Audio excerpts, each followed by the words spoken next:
Na tai ką, pradėkime nuo kiemo. Kieme, kaip matot, yra tikrai vietos, pilna, būna mašinam tikrai vietos. Čia yra mokykla, dėl to ši vieta labai saugi, ten visur ant kampų kameros. Ten aukščiau stadionas. Čia yra rūkantiems rūkomų, rūkalių spotas, kurie gali dėti nuorūkas ir baikus. Jeigu naktį bijo tamsos, tai čia yra judesių jautrus daviklis, kuris jungia čia šviesą. Bandom užeiti.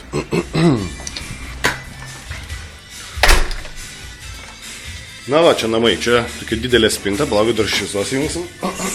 Su vakaras. Čia spinta, kurią dalintumės mes visi, aišku, čia mano piešinys, jo nebūtų, aš dabar tai teplioju šiaip savo malonumui. Čia kažkokie langai va tokie va. Čia mano spotas, čia mano lova ir taip toliau.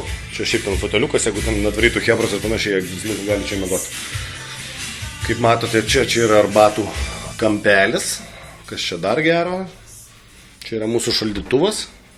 Šaldytuvas čia mūsų, kuriame tuščia, kaip matote, jo nieko neturiu valgyti, nieko nevalgau. Jo. Čia maisto sandėlis. Tai va, čia kriauklė, čia kažkokius indus laikom, žinai, ir laikytumėm ir taip toliau. Gerai, einam toliau, žinai, ką čia jums dar parodyti.